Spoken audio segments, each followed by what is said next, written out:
Hello my friends, how you doing today? We're on Kingdom Rush, the last two levels here, so we're pretty darn far, we're pretty darn close to getting to the end of the game for the Heroic and Iron challenges. This is the Heroic challenge, we're going to do that one first. We've got 6 Elite Waves, 1 life total, of course you guys are getting used to that by now, and we get to use all of our upgrades, so that's going to be fun. What's going on really here? So we got both of our heroes again. I'm going to move all of my heroes up to the top, and I'm going to use most of my money on the bottom. So I want to get some Mage Towers up here because guess what's coming out? Myrmidons and Brood Guards. So you want to get a lot of Mage Towers in the bottom there. You got Razor Wings and Brood Guards coming from the top, which usually are not that hard to kill at all. So we get at least these guys upgraded to the 3rd tier Mage Towers. And also you want some sort of blocking tower eventually. We're eventually going to get most of these guys up to block. Want to get one of those guys up to blocking tower, and then the rest of them are just going to be attack towers, really. Like Archmages or something like that. But we do need at least one of those up to Necromancer Towers by the end of the game, probably around 4 or 5. And then on the top as well, you don't really need to spend that much money. Get one crossbow fort and maybe another random guy upgraded just a little bit. So we'll just get one crossbow fort and this guy upgraded to this. And that's more than enough defense on the top. We just need to upgrade stuff more on the bottom. So now, as soon as you can, use your reinforcements. Of course, reinforcements are extremely important. I mean, they're not like unbelievable or anything like that. They do help out quite a bit though, especially with their arrows. But once they start attacking, they're a little bit weaker. I prefer their arrows for sure, because first of all, it doesn't hurt me, and second of all, it seems like it does a little bit more damage than when they're attacking with their hands. So what's coming up here is the Myrmidons. These Myrmidons are good versus arrows, so you need to use magic. And that can sometimes be a problem, because usually a lot of people go too many crossbow forts, including myself. I go a lot of crossbow forts overall. So anyways, we got 3 Myrmidons right here. Instead of just letting them slowly die, I'll just rain of fire them right now and just kill them all. So I just killed all those guys. I got a bunch of extra gold. I could spend it all on crazy awesome mage upgrades right now. We're going to evenly space out all of our upgrades for a while until we finally get to the 4th tier upgrades. I think that's the best way to roll. Don't go too crazy with one really high upgrade. Like, I know it's nice to get a Necromancer Tower early because you really don't have to worry too much about guys getting... you don't have to worry too much about blocking guys anymore. But at the same time, you usually don't have enough attack power. And eventually the guys will overwhelm you if you just get too high of those blocking towers and don't get enough attack power. So on the top here, if you're noticing, we're killing most of these guys, but we are almost losing. So in that case, we need to get a couple upgrades on the top as well. So I'll get another crossbow fort, and 2 crossbow forts seems like they're 2 crossbow forts seem like they're enough. Anyways, we got three tier 3 magic towers on the left side here, as well as 2 of them on the right side. So we have a lot of tier 2 magic towers on the bottom. That's the best way I think you should deal with most of these guys, because it's mostly Myrmidons and then some Brood Guards. And Brood Guards, it doesn't really matter what you kill them with. You can use arrows and you can use magic. So I prefer to just start with the magic now instead of having to change around and hope that I get really strong magic towers later to help deal with the Myrmidons instead. So overall, I feel like this is a really solid defense, for now at least, for now. I also need to get Ulrich doing some attacks. These guys are coming down from the little vines right there on the side of the cave, right in the middle here, and by crossbow forts weren't attacking them, and that's why they seem to get through. But realistically, they weren't getting very far at all. So what I want to do is I actually want to block these guys off. I want to kill all these Nightshades before they get too far. So what I'm going to do is I'm going to save up for a Necromancer Tower pretty soon here. I think by level 5, I'd like to get 2 Necromancer Towers up with the upgrade, and I want to get 1 on the top and 1 on the bottom here.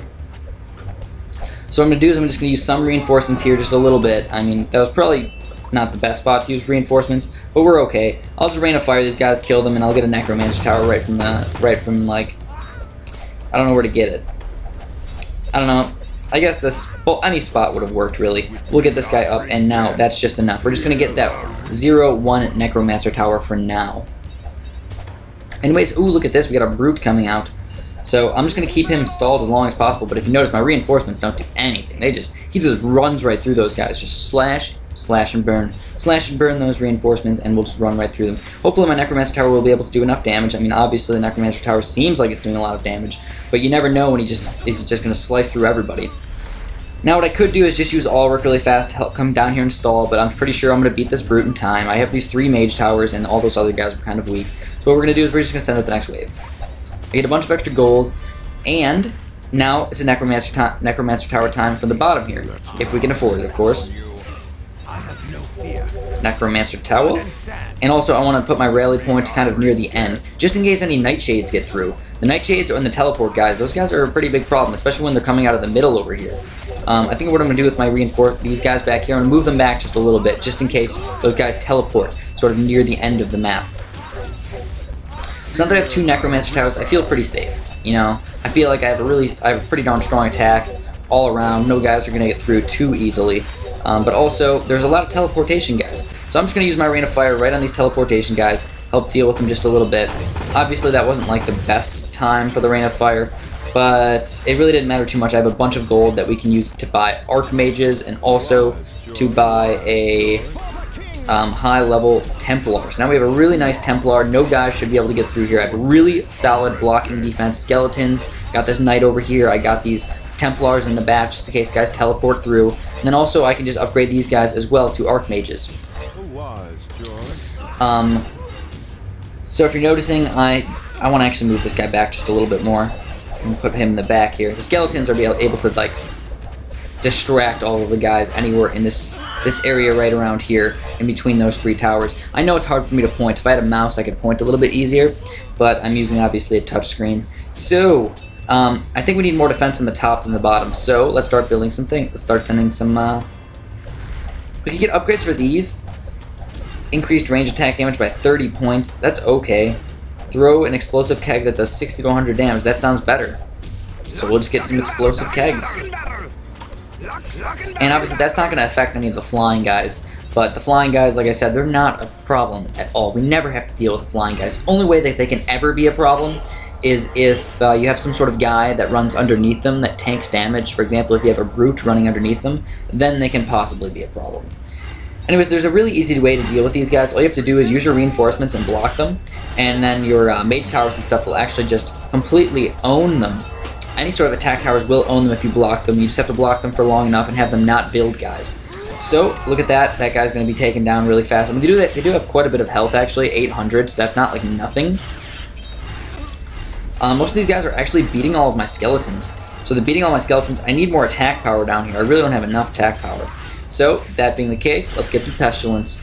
Get some Pestilence. I never really use any of the upgrades for these mage towers right here. I could get maybe this this power right here, this Critical Mass, does an additional 30 area of magic damage.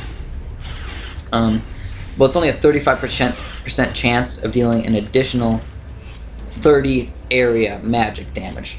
So it's like an explosion that does area damage, and it's magic damage, which is kind of nice. You really don't get too many area magic damages.